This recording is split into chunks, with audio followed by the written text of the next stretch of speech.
about chipping ice. Yeah. Okay. Well, the downswing we call pulling the rope. Remember, I never liked that one. Okay, you didn't like that one. Okay, how about hammer the nail? Yes, hammer the nail was the one we did. There's a pretend board here. There's a giant nail, and so we simply want to hammer the nail. If you're shanking, you're going up here. The shoulders move horizontally, and you totally miss the nail. You don't hammer the nail. So we're gonna hammer the nail. So I don't really have any of the hammering of the nail issues because I'm not chipping ice. I'm still such a short swing in my short chip, right? So I'm making my mistake in a very small space here, right?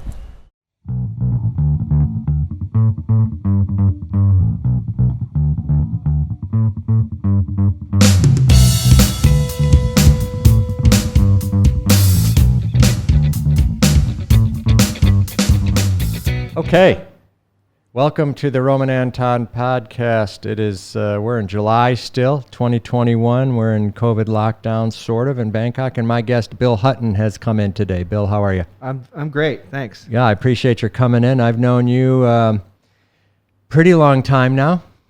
Yeah, I was just trying to think how many years it's been. 7-ish? I don't know, I've been at the club for 20, so your probably guess is better than mine. 7 sounds good. Right. So Bill just mentioned the club. So let's use that as a kickoff here. The Roman Anton podcast, as I told you, Bill, is usually 3 pieces. An interview like we're doing now, then some type of performance piece, and then we try to go out and around Bangkok and Thailand to see stuff. And so we've been struggling a little bit in COVID, both because of the social distancing and vaccine thing, but also because of limitations in travel. So for the first time today, we did the third piece first. So we may be referring forward to things in the future edit that are not actually in the future. So Frank and I and Rath went over to the Royal Bangkok Sports Club, and I do what I normally do there, which is get a golf lesson from Bill, and I haven't got one from a while. And last time I talked to you, I was shanking my pitches a little bit, and so you helped me out again today. So not much has changed. You had 3 nice shanks today. That was that's much things changed, but thanks for coming in. So you mentioned a lot of things. Royal Bangkok Sports Club. I spent a lot of time there. I really like it there. You are a golf instructor there. You've been in Thailand 20 years, you said? 29. 29. Wow. July 2nd, 1992. July 2nd, 1992. This is like Frank. Frank just memorizes stuff, numbers like that. So July 2nd, 1992. I don't know why I'm writing that down, but I may call you sometime and say, when did you get here? So that's about the time I started my first efforts out in the work world. Seriously, 90s, early 90s, late 80s.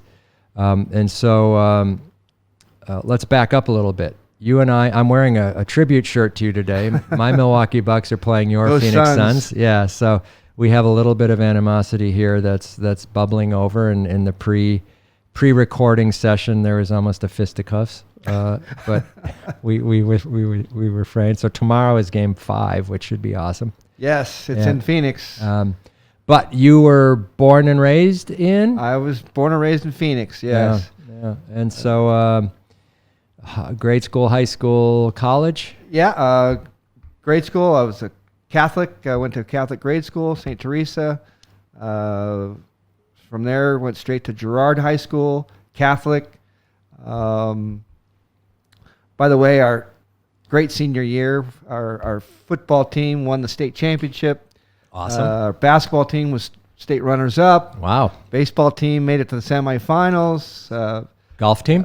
Golf team was great, but I was number 1 on the golf team, but no, we didn't make it to state. But if you were number 1 and you did well in the tournaments, did you get to go alone? I can't remember. Remember how that worked? Like there was the team, and then if you were just the 1 star and the other guys suck, could you go individually? No, but you had to win your regional competition, right? I don't remember how it goes, honestly. So let's back up and check that out. So when did you start playing golf? Okay. First of all, I was a tennis player. 8 years old, learned tennis, was very good at tennis, was so good I started playing in tournaments, was winning tournaments. Also, at that time, playing basketball, loved basketball. Then my father, when I was 12, took me to the golf course for a golf lesson. Boom. Love that. You know, it takes a lot of time to stay good. I mean, I was really good at all three, but it takes a lot of time, a lot of hours to practice all those things. Golf, it turns out, I liked it because you could practice alone. You didn't need anybody there. So yeah, I got my golf lessons. Well, let's see this. So Dad gave the lesson, or he hired a golf pro at the Arizona Biltmore. Peter Carriel was at the the teacher. Arizona Biltmore? Very nice place. At the course there? Very posh. Huh. Yeah. And I think I only had 6, maybe 8 lessons. It wasn't a lot. Just gave me the basics, and that was it. But when I was 15... Or whose clubs were you using? How did you... Oh, I had these crap clubs. They were Bob Rosberg signature clubs. They were really crap, but they were solid enough to hit the ball. Shout out to Bob Rosberg. Those were awesome clubs. Bill's personal set was worn down and used for things other than golf, but that day... So let's move on. I'm 15 years old. I get my first job at Tempe Rolling Hills Golf Course. Wait, how did you get good fast? Or were they hiring anyone? I think I'm already pretty good at golf, but as soon as I went to the golf course, you know, I'm around other golf pros and they're giving me tips, and I just got really good, really fast. It's a 9-hole course, so not only could I hit golf balls, but I could play on the golf course. And that's when I really started to accelerate my improvement and ability to play golf. So we've jumped here somehow. For those listening in Bangkok, we're talking about Phoenix, Arizona, and you just said Tempe. So are Phoenix and Tempe close? Oh, they're neighbors. Yeah. Okay, and so we're in the southwest of the United States. Southwest. Right, Phoenix, big city, million. Back then it was a little over 1 million. Now it's probably 10 million. Okay, really? I would guess. Okay, so bigger city it's now. It's a vast metropolis. Yeah. And you're driving to your first sort of important job at the Tempe golf place. Tempe Rolling Hills, yeah. Tempe Rolling Hills, a 9-hole course, but you're playing there. And what are you doing? I picked up range balls on the weekends. Drove a truck and picked up range balls. Paid me $2 an hour back when the minimum wage was $3.35. But I didn't care about the money. It was about hitting balls for free and playing for free. So. Well, and obviously there's no allegation that the Tempe Rolling Hills Golf Club is violating its labor responsibilities, but it did seem like they were a little short on some of those. My boss was notoriously cheap. Okay, a good guy. And you were out, so question, you're out in a machine driving on a driving range, picking up balls. Question, are you allowed to aim at that as a practicing golfer? Yes or no? I think that's the goal of any truck on a golf course driving range is to hit it, right? Mickelson, I just heard a story. There was a truck somewhere on the driving range, and Mickelson hit the thing 10 times. Anything to aim at, right? Sure. I mean, that's so at our course, we have nets out at about the 50-yard mark. We used to have a guy that picked up the golf balls. He used to wear a padded suit. Oh, goodness. Okay. And one day I heard this is in Thailand now. A ball just thud on his ankle. Oh, it was loud, and it must have broke a bone. But fortunately we got rid of him. The padded suit. So to back up, we do have netting, a series of nets, and I remember when I first started taking lessons with you. So let's just say there are 3 screens next to each other, or 2, but each screen is partitioned into 4 pieces because there's a crossbar in it. Right. And I remember getting a tray with you, and I'm practicing sand wedge, and I'm aiming at it, and I hit it, and I said, I hit it. And you said, yeah, and pretty soon you'll be able to pick out the quadrant. And I remember how crestfallen I was in that lesson, like top right, top left. I was like, that can't be possible. And now my drill, because I'm obsessive compulsive about my golf drill, it has to be the same. I have to have the same. So now you're picking quadrants. I pick quadrants. Yeah. And if I don't, I'll actually get another tray before I go play if I don't hit my quadrants right.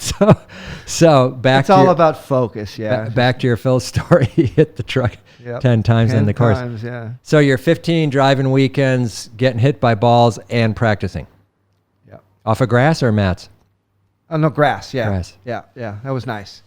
Yeah. So that's a big difference. So you and I have debated this or talked about it. It's actually dirt. Right. There's no more grass. But Right. But you had the option to shove a tee down and it didn't go off a natural surface. Yeah. If it's dirt.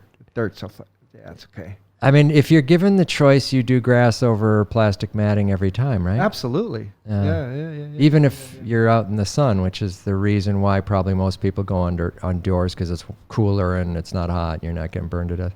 We didn't have any Covers. protection over our head. Yeah. And this is Arizona, so it's like, it's cooking. Yeah.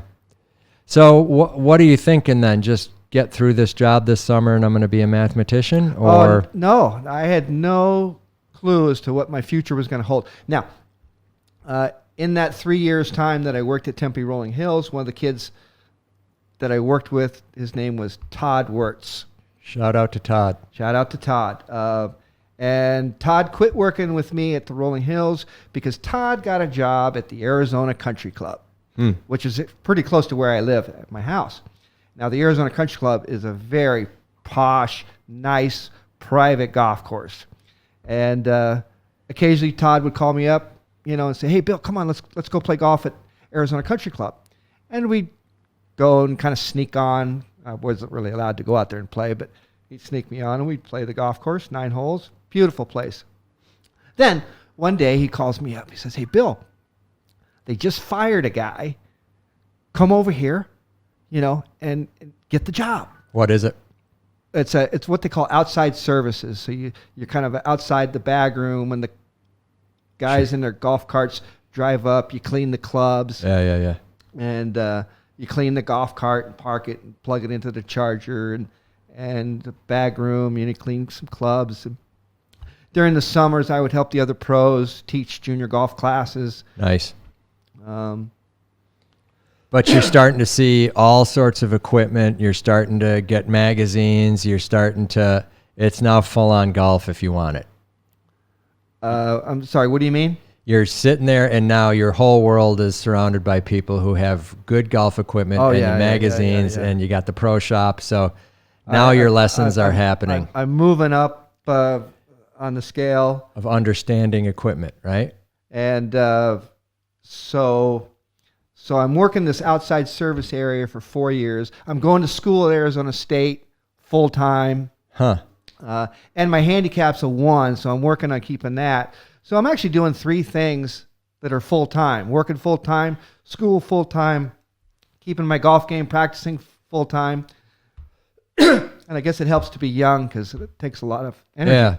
So why don't you got a little water there if you need it. I'm sure we just fooled around with the air conditioner, so I think you're getting blasted in the face. Apologize for that. But so what's the at this point you're 15, you go to Rolling Hills, you switch. How many hours a week are you putting in? 10, 20, 80 of golf? Of golf. Well, I don't know about Rolling Hills, but at Arizona Country Club, 2 hours a day, 14, 15 hours a week, probably a little more but yeah. And in your mind, that's what it was taken to sustain a handicap at that of level. 1. Yeah. Which is, I never got it below 1. I was a little bummed about that, but you don't know how hard it is to get below a 1 handicap. But you were hitting rounds that were minus par, right? Yeah, let's my best round of golf. Yeah. Real quick story. Yes, here it comes. Best round of golf I ever shot was a 67. Yeah. And it was funny. As soon as I walked off the green of the 18th hole, 67 on a par what? 72. Okay. Arizona Country Club. And I should have known that. First thing that I thought of when I walked off was that, damn, it should have been a 62 because I had that 3-putt.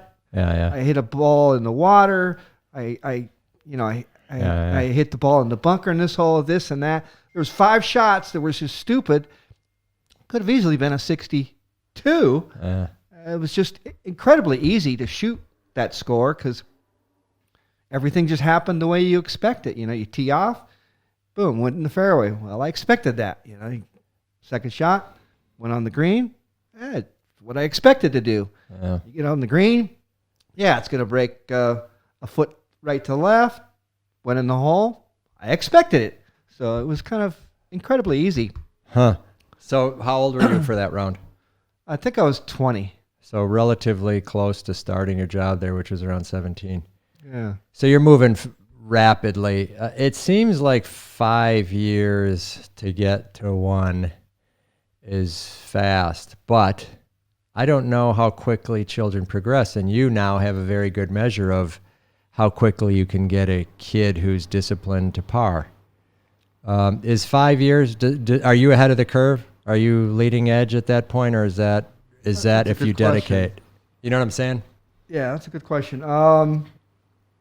Let's see, between age 15 to 20. Yeah, I guess I was maybe a little faster than normal. Yeah. I think playing multiple different sports helps. You know, my hand-eye coordination was great because of tennis and basketball. So, do you think on the tour, I mean, you're a historian and you read a lot,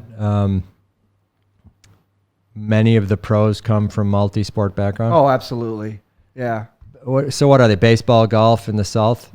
Yeah, baseball. I was a baseball player. Played baseball for 8 years. Yeah. 2 skills you need to be good at baseball. One is throwing, and I was so good at throwing that I was a pitcher. You know, you got this action of turning the hips and leading with the elbow, which is the same thing as golf. Yeah. And then when you swing a bat, extending arms fully. Yeah, hip rotation. Which is, so I had those 2 skills. Huh, okay, so Give me a golf club and, yeah. So you're finishing high school, you get to school, you're working 3 jobs in your head, school, work, and then playing golf. So all 3 at once, and you're playing on the team? In college? Yes. I went to Arizona State. First year I didn't try to make the team. Why not? Just didn't. You're a scratch golfer. Is Yeah, that not college athletics? For whatever reason, yeah. Now, the first year I did play an intramural golf, and we won that. All right. Because of you, or was everyone It was a a zero? team event, but it was because of me, yeah. But that was just intramurals. But, yeah, we won that. So second year, now the way it works at Arizona State University, there's 16 guys on the golf team. Wow, that seems like a lot. 14 of those guys have some sort of a scholarship, whether it's full or partial. And it's a school rule to keep 2 spots open for what they call walk-ons. Walk-ons, right? Okay. So I'm going to try to be making the team as a walk-on. Now, the way that works was there's 80 guys that signed up. So you sign up your name, there's 80 guys, and you go to this golf course on Monday, and you play golf, 18 holes. And you turn your scorecard in. On Tuesday, you check the window at the athletic director. Name's still on. You play Wednesday, check Thursday, play Friday. Same thing next week. And I'm going like this for 2 weeks, and it's Friday, the last day. And I'm in the last group. So how many rounds is this? This is round 6. So it's 1 a day. Monday, Wednesday, Friday, Monday, Wednesday, Friday. And a cut each time. So it went from 80 that's what I was down gonna to ask. 40, Okay. down to 25, Okay. down to 18. And now, final day, 4 guys, 2 of us make it. Wow. And I fell a little short, but I was close. So, but didn't make it. That summer, I'm playing in the U.S. Public Links qualifier. So let's back up. So you to consecutively get through this winnowing in these rounds, what type of scores are you turning in? My first 2 rounds were 77, 82. So And I thought I was going to get cut after the 82. Somehow my name was still up. Boom, after that I went 72, 71, 71, 71. Okay. And so that's a subpar round, a 71? The 71s were, yeah, one And under. that's what it takes to competitively get under a college team during a week in America. So you got to come in under. Yes. And so you missed by a stroke or 2. Well, actually not. The guy that won it, he was ahead of me. It was Greg Bruckner, who went on to the PGA Tour. I think he beat me by 10 shots. Wow. And the other guy was Chris Andrus, who never made the tour, but was a pro. I think he beat me by 6 or 5. Could you look at them and see them and say, hey, they're better than me? Was it that type of difference, or you're like, I could chase those guys down in any day? No, I mean, the one thing they did was they hit it farther than me. And that's the one thing that held me back through my career is I never hit the golf ball as far as the other guys. I could hit it straight. I could chip. I could putt like a bandit. But length off the tee was something that always kept me back. Baseball, I never hit a home run. So there was something missing that provided me power. No matter how much weights I lifted, how strong I tried to get, I just never had that club head speed. But I didn't let that stop me in golf. I just kept persevering because I could hit straight. Yeah. And what's the difference at that point with that equipment then in a long drive versus your drive? 270 to 320? Back then I was hitting it about 250, and they're hitting it, 280. Yeah. 275, something like that. So no 300-yard drivers then. Not really. Generally not the goal. The ball wasn't there. The clubs weren't there yet. Right. It's funny how that just changes in the course of that period of your time. So you're saying, boy, this helps. Right? Yeah, the big clubs didn't come around until the early 90s. Right. Almost then, though, right? So you're trying out, you're swinging away. So you're in your third year. Then you mentioned the summer event you go to. So I cut you off. So go ahead. Yeah, where was I? You miss the cut in the second year. Okay, so I'm playing in the U.S. Public Links qualifier. Right, I didn't understand what that was. And it's a 2-day event, Saturday, Sunday, and it was at my home course, which was great, Papago. Phoenix? Yep. Real close to where I live. And so it's a 2-day qualifier. There's 4 guys that will make the team. I ended up shooting 74-74. I finished 8th place. But this guy walks up to me after the round. He says, hey, you played pretty good there. You still have eligibility for junior college golf. The guy that I'm talking to, by the way, is Steve Loy, who was the golf coach at Scottsdale Community College. I'll get more onto who he is later. And I says, yes, I have eligibility for junior college. He says, well, if you'd like, I'd like you to come play for our team. What does that mean? It means you didn't go to school for 4 years, you didn't have a degree. Junior college is generally your first 2 years, of college before you go to university. Okay, I didn't know that. I'm sorry. Yep. Yeah, okay. But I went to Arizona State, and I didn't finish all my core classes. So I still had eligibility to go back down to a junior college and play. Does that mean you go back to complete your second year or something like that? Is that some math You went game? back to complete your lower requirements, like Okay. English 101, Right, okay. economics 101. All right, so I'm getting this is the trick as to how you can have 8th-year freshmen at Michigan State or Big Ten to keep your guys in there. Yeah. Okay, so Steve Loy says, dude, are you eligible? And so Because you turned in these cards. Now, 72 was 1 under or 1 over? 72 was par. So Par. I shot 2 over, 2 over, which was fairly good scores. The golf course was playing, it's over 7,000 yards. So if you win this U.S. Public Links contest or tournament in Phoenix, does it allow you to go to a regional event? Yeah, I would have gone to the national finals. Okay.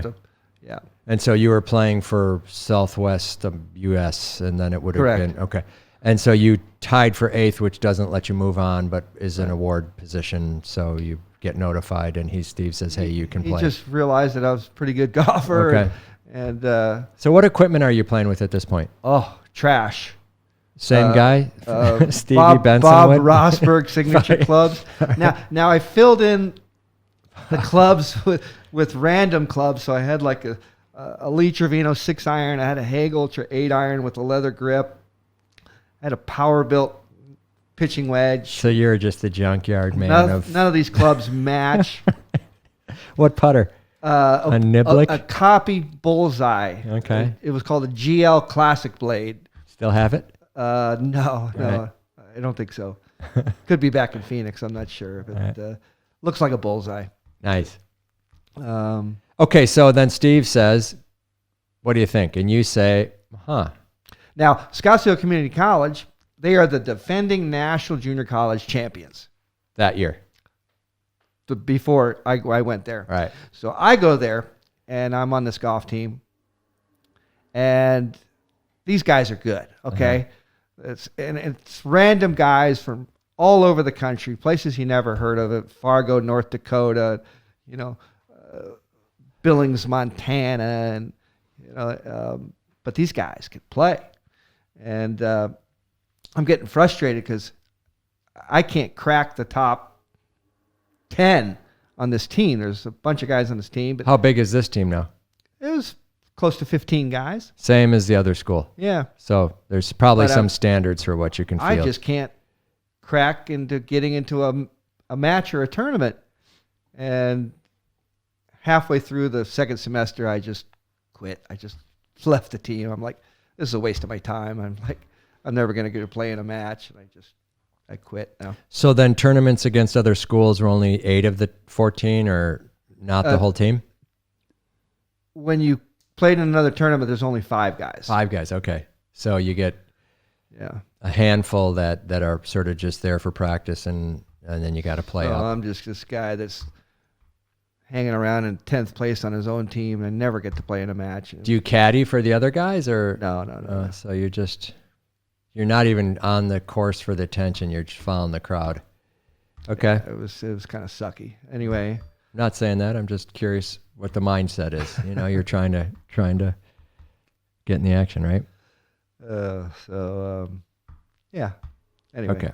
Okay. Moving forward, back to Arizona Country Club. So I'm working outside services for 4 years, cleaning clubs, cleaning carts, keeping my handicap at a 1. And my boss, Gene Lesh, the head pro, he knows I'm a pretty good player. And one day he sticks his head out the pro shop. And he says, Bill, we need one more player today. They got 7 guys, 2 groups. They need one more to make 8, 2 foursomes. And I says, I got to work. Gene says, don't worry about it. They'll cover for you. Come on, we need one more player. Huh. So I hop in my car. We go out to some place called Union Hills. And I shoot pretty good. After the round, Gene says, Bill, what'd you shoot? What'd you shoot? What'd you shoot? Huh? He kind of talked like that. And I says, I shot 69. He looks at me like, the guy's got big. He goes, 69? Wow, really? Oh, that's great. Well, a couple months later, same thing. Gene pops his head out the pro shop. Says, Bill, we need one more. We took off to play some. Wait, was that 69 your best score? Was that the one? No, that was 67 was my I'm best sorry. score. That's right. I should have wrote that down. And so he pops his head out, asks me again, we need one more. Okay, I know I got to say yes. I can't say no. And I guess what? I shot 68. I played 2 of my best rounds with these guys. And Gene obviously gets him thinking. It's probably about a month or so later. Gene says, hey, Bill, come in the pro shop. I want to ask you a question. And I'm 21 at this time. I'm going to school 4.5 years, not even close to graduating. And Gene pops asked me in the pro shop, takes me in his office and says, Bill, I wonder if you ever considered joining the PGA apprentice program, becoming a golf professional. And I was like, wow, it just blindsided me because I never even thought about it. But after about 10 seconds of thinking about it, school, no, that's not working. I said, okay, I'll do it. And I moved into the pro shop, bought myself some nice clothes, dressed like a pro, Right. And I became an assistant pro, joined the PGA of America apprentice program. And it took me about 5 or 6 years or so before I got my Class A membership into the PGA. Well, what does that mean, Class A membership? I'm writing it down, and I'll forget what it means in 2 minutes. But. Well, Class A is your top level of being a PGA member. And so how does the apprentice program work? Okay. First of all, you got to get 36 credits You get 1 credit for working full-time at a facility with an existing Class A PGA Pro, which Gene Lesh was. So if I worked there for 3 years, that would be 36 credits. You have to take a player's test, which at that time was you got to play 36 holes in 1 day and shoot a score not over 10 over par, which is like a pair of 77s. Shoot 1 a day. Score not over 10 over. Interesting. Okay. Okay? So 2 rounds. 1 day. Arizona, hot. Can it be 9 or morning and night, or can it be Morning, afternoon, yeah. or could it 1 be, day though. Okay. Single day. Okay. And Interesting. and you could do this as many times as you want until you pass it. Right. Well, I did it on my first try. Right. And then you've got Business School 1, Business School 2, and basically Business School 1 and 2, it's a week-long thing.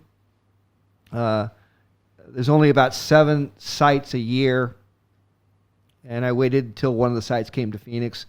And it's a week-long thing, and you get all these big stack of books, and you attend seminars. Guest speakers come in, a couple hours talking about golf cart maintenance. Another guy comes in and talks about turf care on the golf course. Another guy comes in and talks about rules.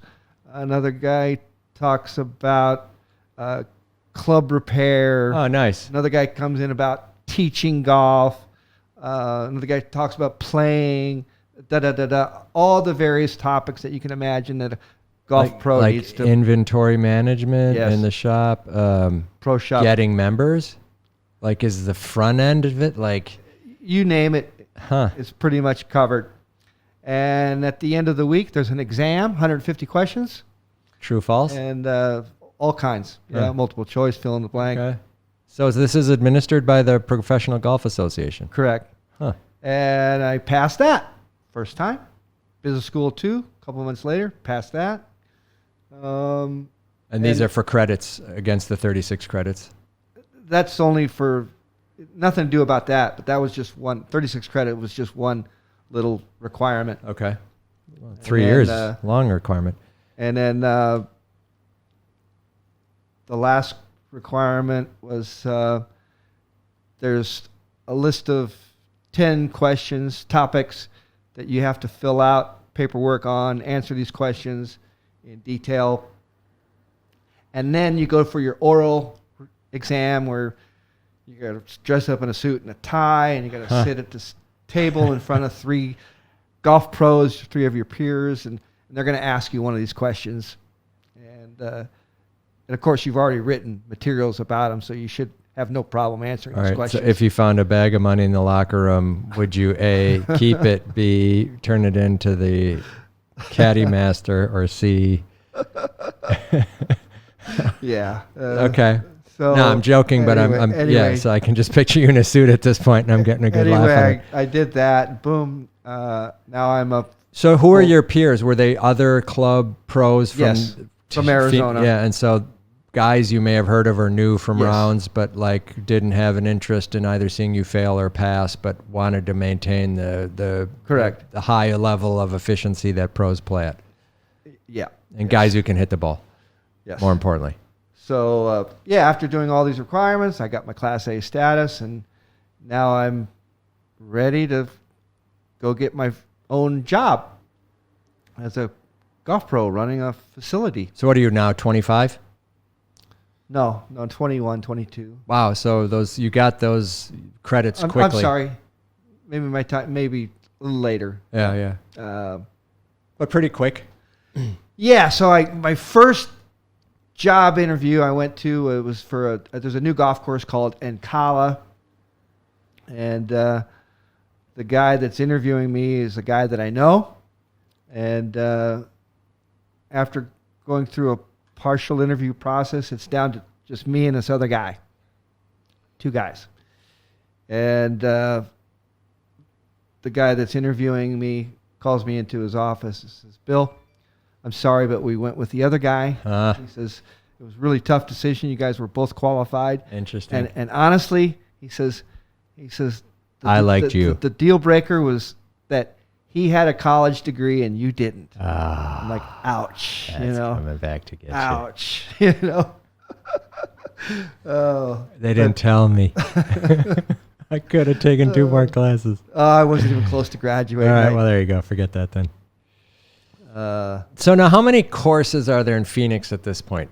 Hundreds, 10, 15, 50? A lot? Back then? Yeah, and Kala's opening. So new courses are opening. New Wow. pros needed. How many courses in Phoenix? If there's 1 million people, is there one course per every 20 people, or is there one course for every 100,000? Or are we talking Phoenix or in Arizona? yeah, good question. So I'd just say Greater Phoenix, which includes Tempe, which probably adds Phoenix, a lot. 100? Yeah, so Yeah. a lot. Yeah. But there are probably a lot of pros there, so these jobs don't come up every 5 minutes. Yeah, but And you don't have LinkedIn to go find them. Okay. yeah, All it right. was before the internet. That's All yeah. right. So now you had your suit on interview to get the membership to be a pro. You're now interviewing for jobs, and Well, I didn't get that one. So I'm still working at Arizona Country Club, and there's a member there, George Chipman. Nice guy. And I like Mr. Chipman. He's a nice guy, and I used to do George all kinds of favors. Whatever he needed, I'd help him. Now, his son, Rob, lives in Hong Kong, married to a Thai.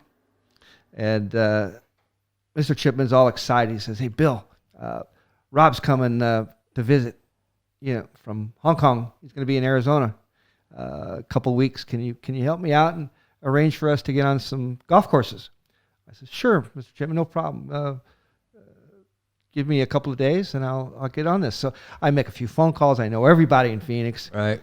And so I get the tea time here, tea time there, usually for free. They don't have to pay anything. Maybe they have to pay a cart fee, but nothing much. And so Mr. Chipman's just really excited. And he's like, that was awesome. Okay. And he tells Rob, his son, he says, "That guy, Bill, he's the best. He's the number one most greatest pro, And so Rob gets to thinking, because now Rob just came from Thailand and he's friends with this guy, Kunsanti Virambakti, who I think I mentioned before, who owns lots of golf courses in Thailand. And in fact, Santi's looking to hire a golf pro, an American pro, to come at his new golf course because they don't want to have a Thai guy running his facility.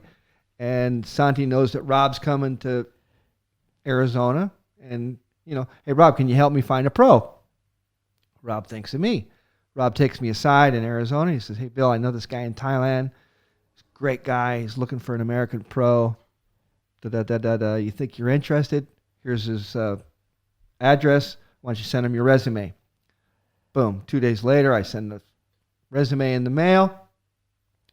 And it's about a month and a half or so. I get a letter back from Thailand. Open it up. It's a letter from this guy, Santi. It says, "Bill, we saw your resume. Everything looks great. For all parties concerned, we'd like to invite you to Thailand for a week of such and such, and we'll pay all your expenses." So, whoopee, I got a free trip to Thailand. So now, had you ever been out of Arizona at this point? Only to California or Texas, You got lost, like wrong turn, or you're pretty green at this point, right? Didn't even have a passport, So, Right. Did you have a suitcase?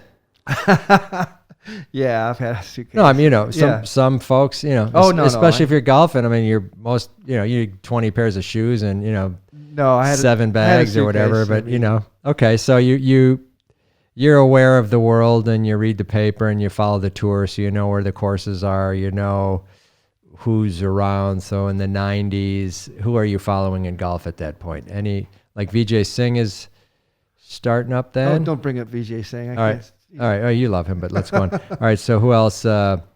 Who's big then? Who are you following? Well, I mean, It's the 80s, right? Yeah. Jack, of course. Okay. I just So what is your awareness of Thailand as a golf area? wasn't though? even aware of it at all. Right. Yeah. How about Hong Kong? Duh. No. China, none yet, right? Nothing there yet. No, Not a course yet. I'm an Arizona dude. Yeah. Right. The Asian tour really didn't have a prominent stop yet for us as U.S. golf watchers. So you were used to, the British Open, maybe, right? Yeah. Following. Maybe something out of France. Ryder Cup stuff? Not Not really? I followed golf, but yeah. So no real golf awareness of Asia at that point. No. And you have a hookup through a Hong Kong friend, and you meet a guy who's obviously a developer and a resort owner, and so an offer to come out for a week is... So they flew me out to Thailand, and here's what I did. I'm standing in the middle of this golf course. I close my eyes. I open my eyes, and I look around. I'm like, this could be Arizona. Even though it's on the other side of the world, and I'm in Thailand, it's like, this could be Arizona. It's warm. It's hot. Yeah. Humid. I like hot. Right. Right. I can't stand cold weather. Hot, it's good. Yeah, it could be Arizona. It just happens to be the other side of the world. But it's okay. So I said, yeah, what the hell? So you said it, yeah, there, or did you go home? You said, yeah, here. We're in Thailand. At the end of that week, Santi offered me the job, and I accepted. So where's the course now? The one you're visiting? What's it called when you come here? Are you in Bangkok, or are you in an island or somewhere else?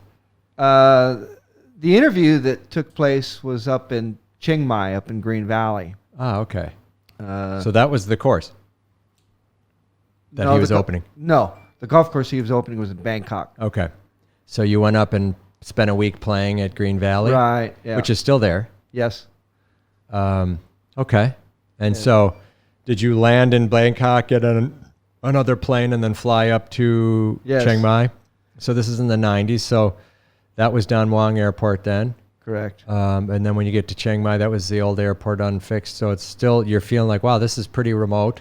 Oh, yeah. Yeah. And did you like it, or were you like, I'm uncomfortable being in Asia? No, I wasn't uncomfortable at all. It was just like, I look at it as just cool and interesting. And did you have one suitcase in your golf bag or no golf bag? Golf bag. And did you have a golf bag holder, or did they not have all that stuff then? Like to travel with, you know what I mean? Like a flimsy one, yeah. Yeah, It was right. canvas. Right. So it's pretty basic. Did you have golf shoes? Yes. So you came loaded up. Yes. Did you bring 100 balls, or how did you? No, a dozen maybe. Right. So it's your gear is not light at this point. It's old stuff, not exactly travel, and you're I've getting up never to Chiang been Mai. one to impress. Yeah. Right, and then you get a taxi, or do they pick you up at the airport? They picked me up. Yeah. Okay. I got VIP service. Yeah. And so does Green Valley have a hotel with it? I don't think it does. No, we stayed at a hotel off the golf course. Okay. Yeah. And so you spend a week and you say, I like this. Were you eating Thai food, or were you ordering French fries, or were you eating apples, or how did you get through the week? Just Here we go. so we played around the golf, and now we're How'd you shoot? At this hotel. Yeah, okay. Yeah. 70? 70 something, yeah. And you're playing golf and you get the job offer and you say yes. Yes. So are you going to go home and come back? Yes, I had to go back to the States. And I'm always interested in that moment when people decide to move overseas, because I've done that and I live over here, and I've done it many times in my life since the same period of time we're talking about. So everything's settled. You have a house, you got your stuff, you got your car, you got your driveway, you got your tree, you got your lemon tree, whatever. It's all your dog running around, and then you're like, I'm moving. You can move all that stuff, no problem. You get packers, ship it. But it's a weird decision-making process, right? What comes with me, what stays, yeah. Yeah. Was it easy? I actually, the night before I left, some friends took me out and got me really drunk. Okay, so going away party. Oh, yeah. A golf friends probably. Yeah. Right, so that's what we you were got. out late drinking and Probably played the last round of golf that day. no. Okay, just- all right. Just was drinking and all woke up, didn't have much time to pack. Right. Didn't pack yet, so I'm like, okay, shovel a bunch of stuff into some suitcases and that was it. gone for good. Yeah. Mostly just clothes. Yeah. Yeah. Okay, and so is this the Well, I July figured- 2nd, 92 time I period? figured it's a 2-year contract, so Yeah. I'm sure that I'm going to be back in 2 years. Okay.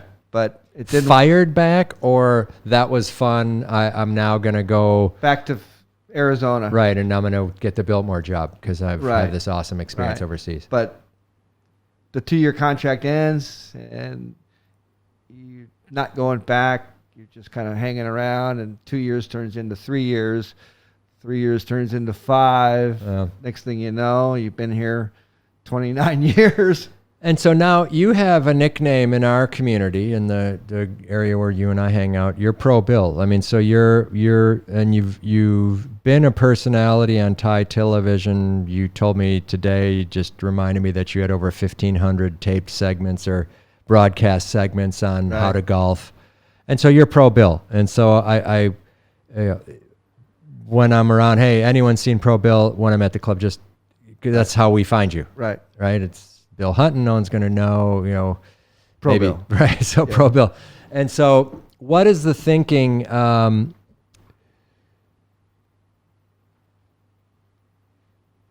when you get to there, is your focus on teaching, or is your focus on, running the club? Or because this is different than if you had advanced from the assistant pro at your Right.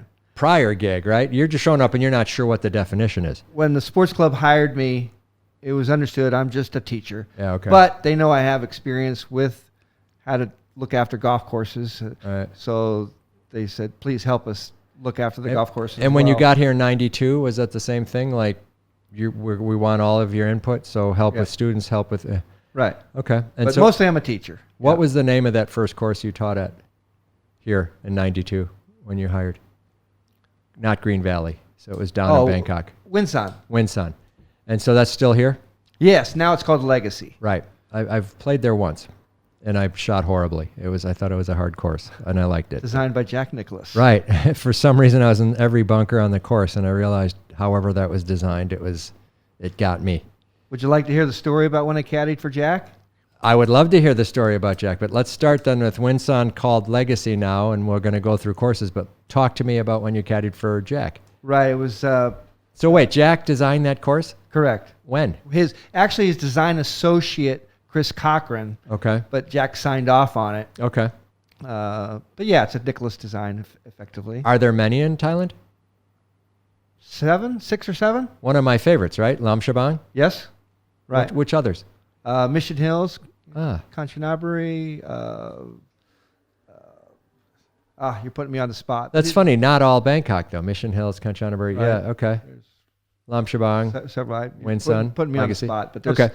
6 or 7. Yeah, good, interesting. And so that was probably back then was his period of time where he was most prolific with design. Right. Right. I think our golf course was close to his 100th Right. design of golf course. Right. Now I'm sure he's got his name through his company on over thousands, but still that was his big awakening. That was the sort of golf renaissance time too. It just seemed to be hitting again. And then Tiger was the next one, right? For us. Okay, Yes. so you're there, and Jack story. Hit me. Yeah. So we're going to have our grand opening on April 30th, 1993.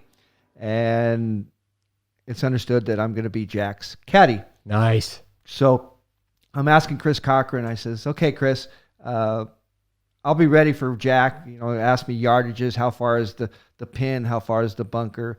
Got that. No problem. I just got one question. Do you think Jack will ask me about putts? And Chris pauses and he thinks, yeah, probably not. Jack will probably read his own putts. Huh. Well, I didn't want to take any chances. So about a week before Jack's arrival, I went out with the superintendent and we sprayed a little white dot on the green where we're going to cut the hole. And I took a piece of A4 paper like this, and I went to each hole from a north, south, east, west direction, about 15 feet away. And I putted, and I made notes on my paper how far the putt broke left. So right. one piece of paper for each hole. 18 holes, one piece of paper. Okay. So One piece of paper. all right. And Yeah, I'm sorry. and so this is in my pocket. So I'm caddying for Jack. First hole, second hole, third hole. Jack's kind of doing okay. Fourth hole. So wait, is he alone? He's playing with his son, Jack Jr. And what is this It's event? an exhibition for the grand opening of our golf course. And are 1,000 people following No, there's maybe 20. you? And was there expected to be more, or? We were thinking there would be, but I guess they just, this is pre-internet, so there just wasn't any way to get out word. And people are just lazy, I guess, to Come Can't and be- see. can't- All right, can't but be anyway, bothered. so Jack is in town with his son playing, and I'm his and caddy. you're his caddy. And are you walking it? Yes, of course. Oh, Yes, I wasn't sure. I'm his caddy. Well, yeah, so I wasn't sure if you had a cart. And so you got this group and the owner of the course probably. Santi walked 1 or 2 holes. Right. That was enough for him. Yeah. Okay. And so we're there and you're walking and a couple holes go by and then? Fourth hole, Jack's, it's a par 4. He's on my perfect east-west line, 15 feet away. I pull the note paper out, look at it, 4 inches outside left. Jack's crouched behind the ball reading his putt. And I know Jack's not going to ask me how the putt breaks, so I just kind of lean over his right shoulder and kind of whisper in his ear, 4 inches outside left. And Jack gets over the putt, crouches down, like how Jack does. His Yeah, elbows so kinda does he sticking out. acknowledge it at all? Nope. Or? Okay. No, he gets over the putt. He hits it 4 inches to the left, drains it in the middle, doesn't turn around, acknowledge me in any way. But I don't mind. That's fine. Right. He made the putt. That's all I care about. Made par. And so 5th hole, 6th hole, we get to the 9th hole. Jack hooks a tee shot way left into the 8th hole. It's a par 4. Towering 3-wood up over the trees, but it doesn't hold the green. It goes into a bunker. He bunkers out. Again, he's on the perfect north-south line, 15 feet away from the hole. I pull the paper out, 2 inches outside right. Jack's crouched down behind the putt again. I lean over the shoulder, 2 inches outside right. In his ear, just loud enough I know he heard me. Crouches down behind the putt, boom, knocks it in the hole. No acknowledgement. That's fine. We're cruising on the back 9. Jack's playing okay. We get to the 14th hole. Number 1 handicap, par 4. Jack's in the middle of the fairway. Got about 157 yards. Back right pin placement. Got an 8-iron pulled out. Hits the ball. As the ball's in the air, I said, is that enough to Jack? Is it going to get over the bunker? Is that enough? Jack takes his eyes off the ball, looks at me dead in the eye while the ball's in the air, says, Bill, it's in the hole. It ends up 4 inches short of the hole. I'm like, oh my God, this guy is God. And now he hates me I had for questioning his shot. 16th hole, short par 4. Now, Jack's above the hole about 10 feet. Has he said you can call him Jack? Or are you calling him Jack? Or is there no name exchange happening at this point?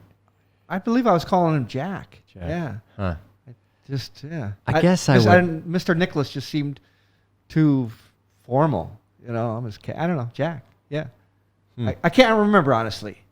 I guess you'd call Thor, or you'd call Superman, you'd say Mr. Super. Yeah, okay. So it's a Jack. Okay. All right, I'm with you. And so he's about 10 feet above the hole. Now, I have a special notation on my piece of paper that if you're above the hole, putting back down to the hole, it's really fast, and there's no explanation why. It just is. Huh. And so as Jack's standing up, walking around the putt, I stop him. I look him in the face. I says, Jack, this putt's really fast. So Jack gets over the putt, and you can see in his stroke that he does hit it very soft. Okay? And it slides just past the edge of the hole, and it keeps rolling, and it keeps rolling, and it keeps rolling. And Jack looks at me and goes, Bill, how'd you know? And I reached in my pocket. I pulled out the paper. I just pointed at the paper. I said, I made notes. And Jack smiled. So the 17th hole, par 3, his son Jackie Jr., he's over at the green left, and Jack's on the front right of the green. Now Jack yells across the green to Jack Jr., says, "Hey, Jackie, if you need help reading your putts, just ask Bill." That was Jack's little subtle way of telling me that he heard me on all those occasions. And so he ended up shooting 68 on the day. Or maybe he was trying to psych his son out saying, "I got one of these. Do you got one of these, son?" And anyway, so Jack heard me, which was cool. And so this was in the morning, and they got to run off to Lam Chabang in the afternoon to visit his golf course over there. So there's a helicopter on next to one of my fairways.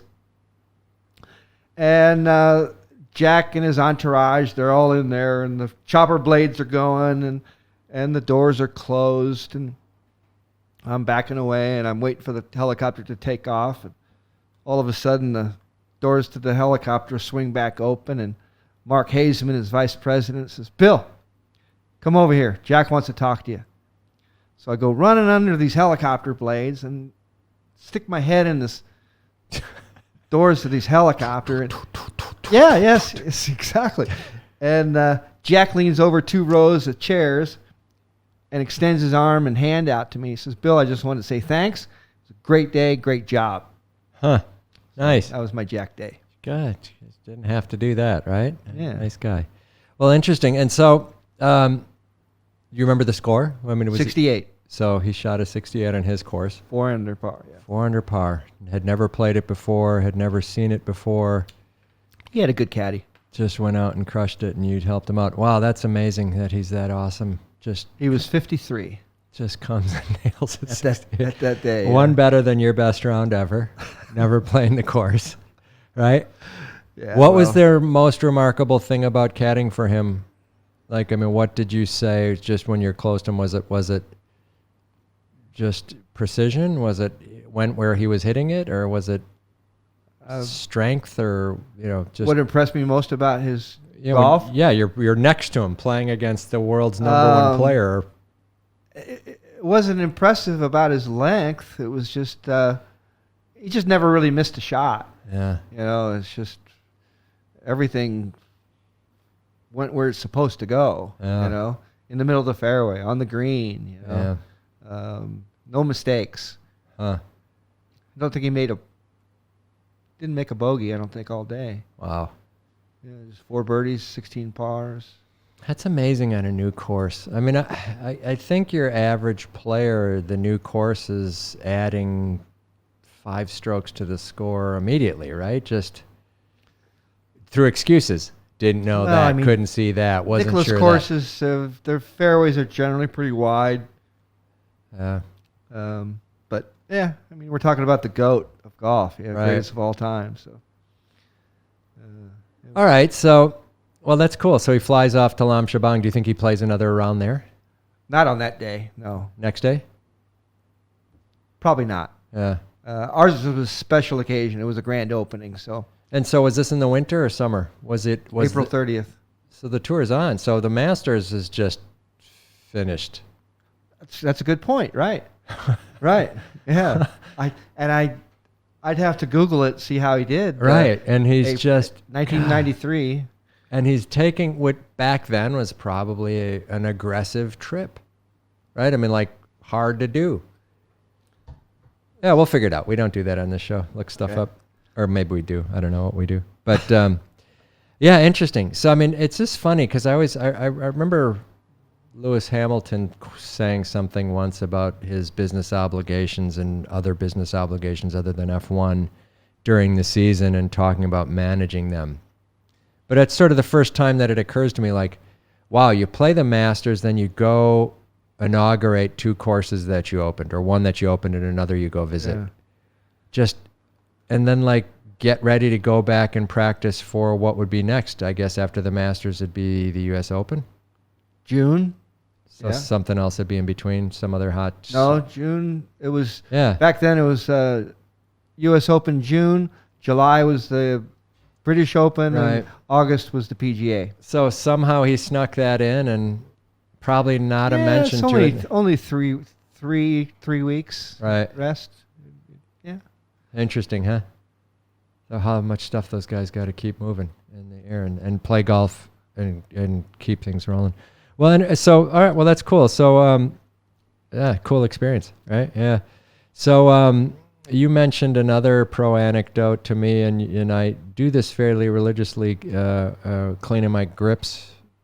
Keeping them sort of that tacky Curtis feeling. Strange. Yeah. Curtis Strange, 1997, Honda Classic at Thai Country Club. I've been asked by IMG to be his caddy. That's an interesting location for a tournament. Thai Country Club. Private club, Yeah. Okay. Good. Yeah. And Tiger's playing. This is one of his first tournaments as a pro. Tiger just turned pro recently, and he's flying to Thailand. Tiger's playing.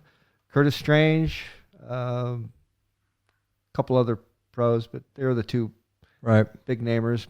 And I'm caddying for Curtis. And so first day, Monday, 9 holes practice.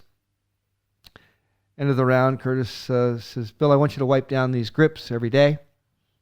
I said, do you need soap and water? He says, no, just a wet towel. I says, okay, got it. Wet towel, then dry with a dry towel? I did. I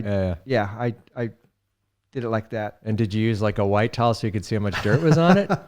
I had a white towel, yeah. Just to see what's... Stole one from the locker room, yeah. Right, or you borrowed one, I'm sure. And they didn't care. they get pretty black. Right. Were they dirty? Not really. After a day of playing? But it just black rubs off from the rubber. Yeah. Oh, okay. And so Tuesday, Curtis shows up, kind of nods to me, good morning. Kind of a little nod. But first thing he does is pulls a club out of the bag, feels it with his hand, see if I cleaned them. And after he checks 2 clubs, he looks at me and again nods his head, says, good job, without saying good job. But, right. And this would happen every single morning. He'd walk in, check his club, see if I cleaned his clubs. And then, of course, periodically during the round, he'd grab the towel off my shoulder and wipe down his grip because it was really important to him that he'd be able to hold the golf club securely without any slippage. And Thailand being as humid it is. So, yeah. That is a trick here, right? I mean, I remember following the tour, Lee Westwood. I followed him, and you sweat so much here when you play a noon round. Yeah. And you're just sopping wet. It's intense, this tropics heat. And your gloves, even if you wear them for 15 seconds a hole, are wet, right? I mean, it's just you take it on, it's wet when it comes off, right? Yeah. So that's an interesting thing, and he knew that, but like the subtlety that he could actually feel it is this shocking thing. Like these guys know their grips, right? And so another hole with Curtis was we're on the 9th hole, and I think this was Saturday, par 4, and just missed the fairway off to the right, and there's a tree, no green leaves, nothing live on it, just branches. And Curtis is worried about his backswing and the club touching this branch, and he wants me to take a look. So I take a look. Which is a rules violation if you do it? No, before you swing, it's no problem, okay? And so I stand back, I take a look. I go, Curtis, I hold my hands about 4 feet apart. I go, you're this far from the branch. You're not even close. And I step away. Curtis, he's still concerned about the tree branch, mimics a couple swings. He goes, take another look. Okay, so I walk over, and I'm like, Curtis, really? Holding my hands 4 feet apart. I go, you're this far. You're not even close. Okay? Not even close. So Curtis gets over his ball. He looks at me. He goes, Bill, I swear to God, if I hit that branch, I'm going to kill you. Those were his exact words. I'm going to kill you. And there was no joking in the tone of his voice. And, of course, he didn't hit the branch, and I'm still alive. But wow, good. So Tiger here, was there an entourage, or was it not? Not really. And it was a hard club to just drive up and go into unless you bought a ticket. So I'm sure it was somewhat regulated. Yeah, I don't. Was it in the paper? Was his arrival here? Yeah. When were they stressing his mom's tinnitus, or was that not part of the thing? It was a big deal. There was quite a few people out there watching. Yeah. Again, Tiger was just turned pro. Yeah.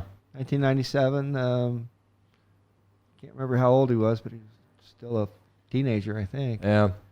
All right. Well, let's talk. So you're now at that point. You got a couple of years of pro teaching in Thailand down. You're getting familiar with it. You're learning words in Thai to talk about in golf. Let's roll forward to now. You've seen and heard about a lot of the big golf courses here. What are your big golf courses favorites here? If people say, "Hey, Bill, I'm coming to town. Where do you recommend I play?" Or do you ask more questions when people say that? Well, if we're in Bangkok, first one I think of is Amata. Second would be Thai Country Club. Third one would be Ratchaprua if we can get on there. Right. Private, but very nice golf course. I like private. I like golf courses with fast greens. But basically any golf course on Bang Na is good. So Munkao is nice and close. So yeah. So you had mentioned Tana City. Yes. Yeah. Tana City, Green Valley, Lakewood, Lakeview. Oh, there's Superbrook. Yeah, I played at Alpine, which seems to still be the luxury course to play, right? Yeah, but a bit of a drive out of the city. I think it's not by distance, but it's the two roads you have to take to get there are smaller, right? It's a one-lane road going in. It's like 10 next kilometers. to the river, yeah, the Klong. Klong, yeah. Okay. All right. How about if you start leaving Bangkok area? What courses? Oh, well. Pattaya, Wahin. Okay. Over there, Hua Hin area, they got probably 10 golf courses now. Banyan. That's my favorite course next to Lam Shabang, which you Banyan, mentioned. Springfield. Springfield, yeah. Nicholas Design. Right. Those two come to mind. Black Mountain? Never played there, but yeah, Black Mountain, of course. Yeah. You've never played there? No, I haven't been to Hua Hin in years, but yeah. Huh, interesting. It's on my to-do list, but yeah. Yeah. It's beautiful in the morning, especially. It's mountain. Obviously, it's mountainy, and it's foreign, right? It's same with Banyan, right? It's just like, wow, this is impressive. All right, how about the Pattaya side? Oh gosh, 30 golf courses over there. Yeah. Again, Lam Shabang. How about the Siam courses? Those seem to be the ones the pros play the most. Yeah, Siam Country Club is okay. There's something about it, though. I don't like false front greens. What does that mean? A false front. Okay. You're in the fairway, say 150 yards back, and you're looking at the green. And the front third of the green that you can see is actually, there's no way the ball is going to stay on it. It'll just roll off. Right. It's a putting surface, but it's a false surface. You can see it, but you've got to hit your ball deeper into the green in order for it to stay on there. So I didn't like that. There was about 4 or 5 of the greens that were false fronts, but great golf course. Burrapah, which was designed by my friend Gary Panks from Arizona Country Club. I'm kind of partial to that. It's right across the street from Yes. Lam Shabang. There's some beautiful holes in the back that are high up, right? Yep. Yeah. So that's kind of nice. How about there's one St. Andrews or something like that you played there? Yeah, I haven't got no desire to play a golf course that has not 1 but 2 par 6s. Right. It's like, nah, I've gone all my life without playing a par 6. Okay. I don't think I need to play 1, let alone 2. Right. It's Okay. Too many times to hit the ball. Got it. So no on that one. Okay. And then how about outside of either Chiang Mai or the islands? Red Mountain is Phuket, right? Oh, yeah. Anything in Samui? How about your friend's place down there? Well, Samui, of course. Yeah. What does it have? Santibri Samui. Right, there you go. I've never played there. 16 holes. You can see the ocean. Yeah, that's your original favorite. Yes. Friend built that place, right?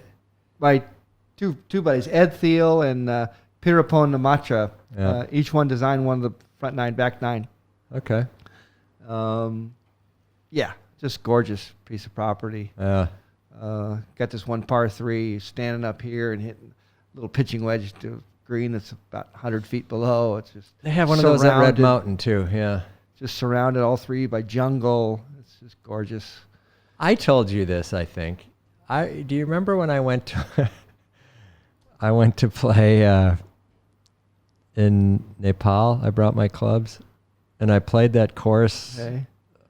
And it's I think it falls 800 feet. I mean, you play into this valley. Did your caddy have shoes or was he barefoot? You had 2 caddies. You had to have one that could carry your clubs up the mountainside when you hike back up. Because it's just, I mean, you're at elevation. You're at 15,000 feet. I don't know what it is, but you're right by the Annapurna mountain, I think. So it's not in Kathmandu. It's in the other city that I went to. And you played, and I saw, what is that guy, that writer in Golf Digest, Diaz? Yes, Jaime. He wrote about it.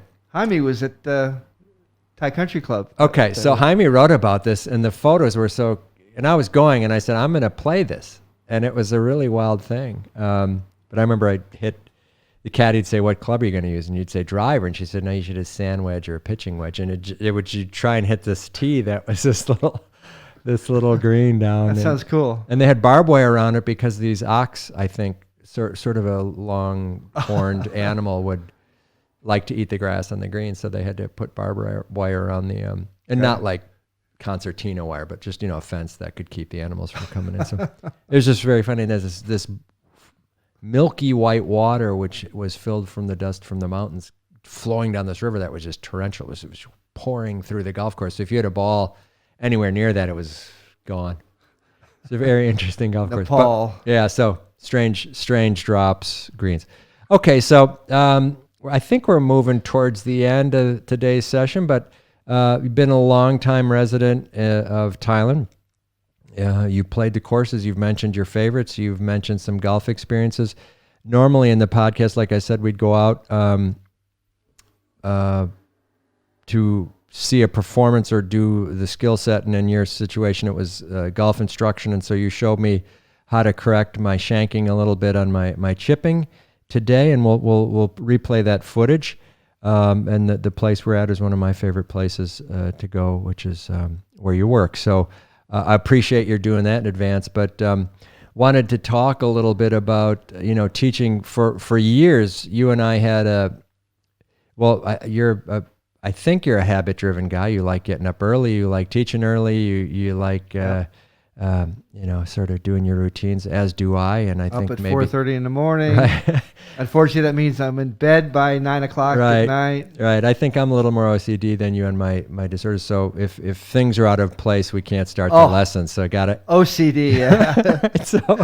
So and you gave me some new good ones. So I bought the for practice the 2 fiberglass sticks to put on the ground and you hit around them. And so I use those religiously. And I like my divots from my practice to be, dollar bills uniform. Correct, yeah. Put the next ball on the back of the divot, not the front. Right. Yes. Just the whole thing. And I remember telling one of your students, I said, that's a mess. I said, hasn't Pro Bill told you to Random divots? I hate that. Yeah. It's just... And he looked at me like I was crazy, some little Thai kid. I said, sorry. But we had a Friday night reservation for 2 or 3 years, if you recall that. Yes. 2005 to 2006, 2008, sort of around that time period. And most of the times I'd make it. So that was one a week. And then sometimes other casual sessions. Which means that we've known each other for 13 years and not 6 or 7. Yeah, something. Long time. But we would, I'm sorry, not 2005, 2015. Okay. Right. So we would do that. And then I would go across the street to eat dinner at the steakhouse. So that was my routine, and if it varied, I would get neurotic. But I was trying to think before this, was there an approach to the lessons? Because I had played a considerable amount of golf before that, but had never said I'm going to do a lengthy period of lessons to correct all these problems I had. And so I was for all intents and purposes, a beginner golfer, but I'd played a lot of golf. So you had to break it all back down and reteach it. Is there an approach to your lessons that I was unaware of or that you took me through? Did we start sand, putter? Did we start from an approach? I generally start everybody with a sand wedge, doing what I call a 3 o'clock to 9 o'clock type swing. Quickly move on to a full swing, and then quickly move on to a 8 or a 7 iron.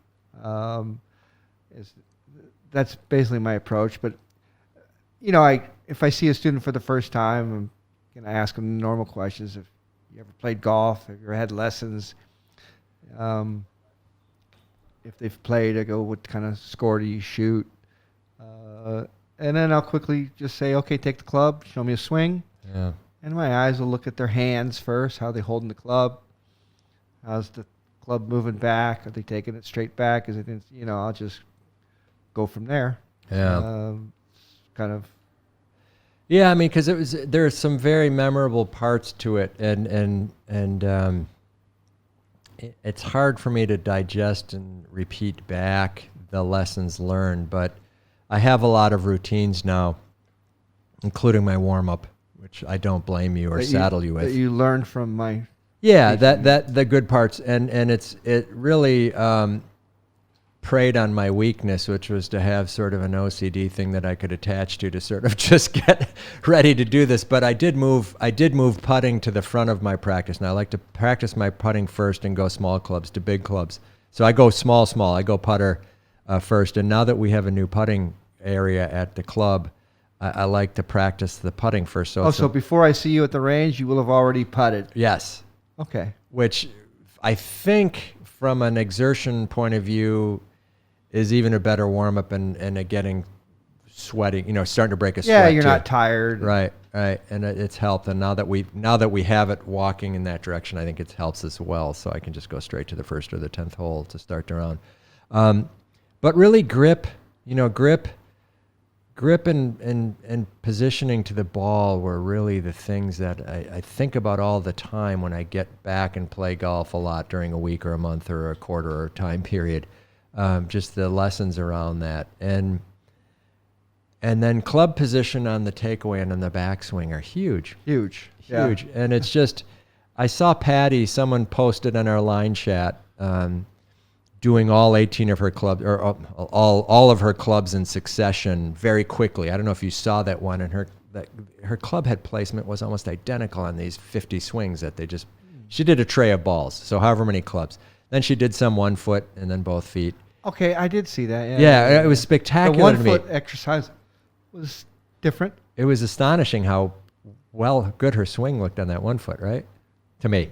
Or did you think, what's the point of this? No, it was interesting why, and I guess obviously she wanted to feel one of her arms doing more work than the other, and But it's interesting how many of those things I take away now, but how, not having the lessons, how quickly they come back. And if you're unsupervised and not watching them, how insidious they can get into your game. I mean, they just get right in there and dig in. So club head open, closed at the top of the swing.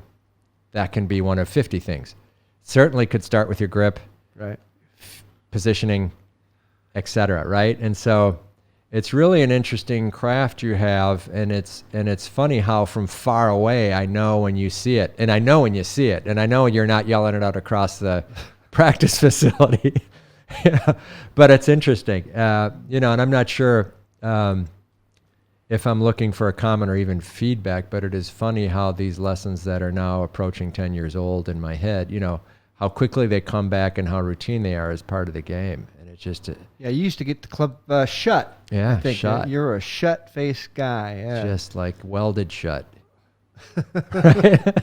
And I chip the ice, man. Chip the ice. And I would blame it on flexibility or some other nonsense. I just put up a defense to you, right? Like, it's not shut, it's my shoulder, or so. Like I do remember just the amount of nonsense you'd beat back. And it's funny how what I've really learned is everyone comes in excuse driven, right?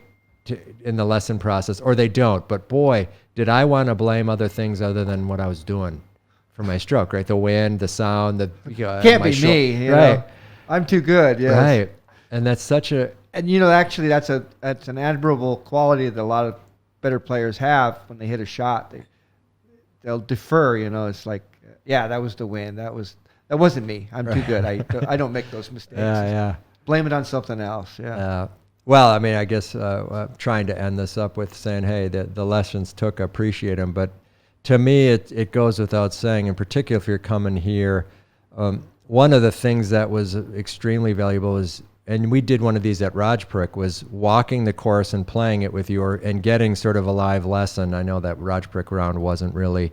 that was the one with Jeep and... Yeah. But it's just getting live feedback and doing a course walking lesson is one of the most valuable sporting events. You can't do that in basketball. You can do it immediately after or before.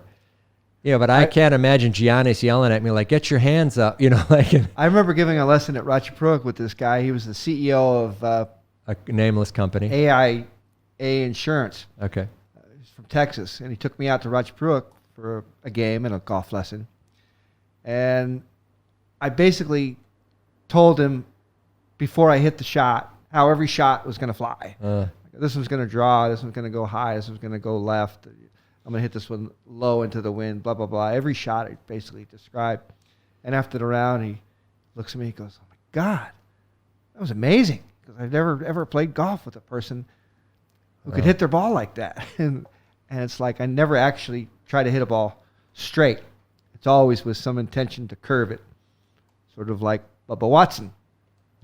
Hardest shot to hit is a straight one, Yeah, well, anyway. Yeah, and so that's you on you. But it was interesting. I would say, I'd say if there's a takeaway here, apart from Bill's feedback on the courses in the area, getting a live walking lesson is a luxury. In particular in Thailand, it's something that's accepted, in particular at these ranges and stuff. Folks are aware of the local pros and sort of are very facilitating in that regard. But huge, regardless of the skill level and age level, a huge benefit to have that. And it was a lot of fun. And best way to learn is on a golf course. Yeah, and so my best shots ever were with you on the 18th hole at our home course, where we were practicing, doing a walking lesson. And we debated this in the car. We determined it was more than 4 balls, less than 8, and probably closer to 4. But we were 140 out. Something like that. And I was, now I'm going to say I was hitting 9 or 8 iron. Yeah. And I put them all right, flagstick or closer, right? Yep. To the hole. And it was an astonishing day in being taught golf for me, because each swing was roughly the same. But I remember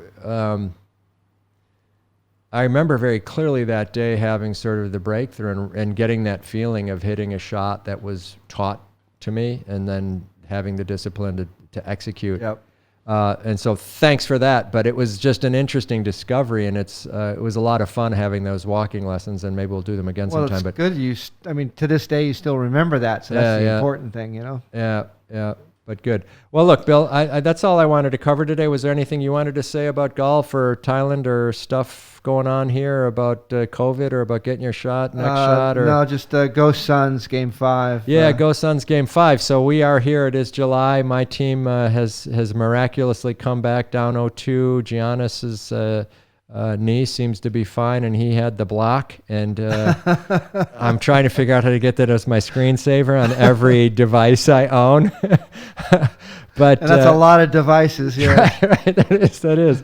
So Frank, we'll probably have to get those on the Roman Anton gear here. We'll get the Giannis screensaver at the block. But it was a pleasure having you, Bill. I'm glad we got you in here. And we'll say a shout out to our mutual friend Roger back in the States. Hope he's doing well there. And to all of your folks back in Phoenix, and to my crew in Milwaukee, go Bucks. Okay. Cheers. Thank you, Bill. Thanks, guys. All right. How was that? So, Mr. Bill, how are you today? Very good, sir. Good. So this is the third part of the Roman Anton segment. We've already covered some. We got a camera behind us. We got a camera here. And I wanted you to show me. You remember when I was getting lessons from you and I was hitting off the hosel. hosel and they were spraying right? Right, called a shank, yeah. I've been chipping pretty well now, but my basic takeaways in the lesson are, I'm thinking about the takeaway and I'm thinking about the follow through primarily, that's it. Okay. All right, Yep. Any guidance on what I'm doing here? I'm just gonna hit a shot. I mean, that's pretty good. It's basically just a straight back and straight through motion. I was just talking with a student earlier today, and I compared it to putting. I had a student yesterday on the golf course, and she was doing some really funny things, you know, inside. And I says, no. Just basically take it straight back and straight through, much like a person would putt. Okay. Okay. So take the putter right now, and just give me a putting motion right now. All right. Kind of a long one. Core. I'm gonna do this. I'm gonna just kind of give me a long putting motion. Long putting motion. Should I hit the ball? We're gonna putt the ball. Just kind of hit it kind of hard, but putt it. Right. Do another one, just a little harder. This is just a putting motion. And so we're going to take the sand wedge, and we're just going to recreate that same feeling. So I use a regular golf grip. Normal grip, yeah. Don't right, use your putting grip. Are my V's looking okay there? You've always told If me. you put the club down, let me look at your V. Put the club behind the ball. And yeah, both your V's should basically be pointing in the general area of your right collarbone or shoulder. How about my feet? Are they positioned wide enough? Yeah, just a fraction wider than your shoulders is perfect. Okay. Middle ball placement?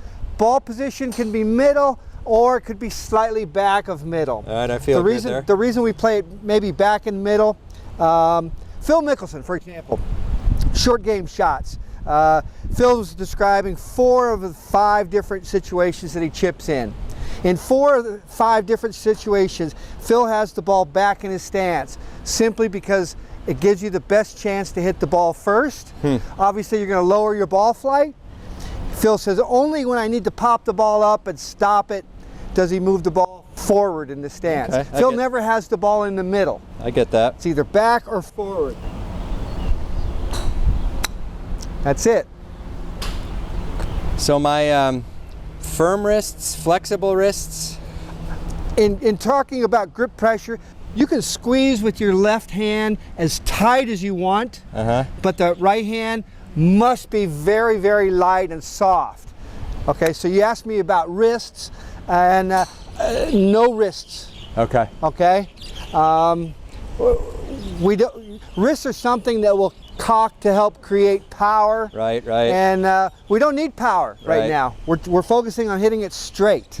And so am I hitting the ball, or am I trying to hit the ball and then grass after? What's my idea? Right. The ideal shot, and I can see some grass on your club face there, Joe, which is good. That means you're hitting the ball and then the grass after that. So you're kind of trapping the golf ball between the club face and the turf, which is what you want. Okay. All right. I feel a little rushed in the back. How did that look? Jerky? It didn't look that bad, but if it felt fast, it probably was. Yeah. And a golf swing takes 3 units of time. Yeah. The backswing takes up 2 of those units. So it's been said by Bobby Jones and some of the great players, it's not possible to make a backswing that's too slow. So slow is definitely a good thing on a backswing.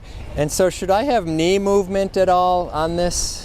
Should there be a forward motion at all? And yeah, we still want to have a little bit of movement forward, onto our left side. So yeah, that right knee is going to roll in. Your right foot's going to roll. Oops, there goes. There it is. There goes that shank. For the thing, yeah, that's good. I'm glad dear. I got that. We'll be able to watch that, right?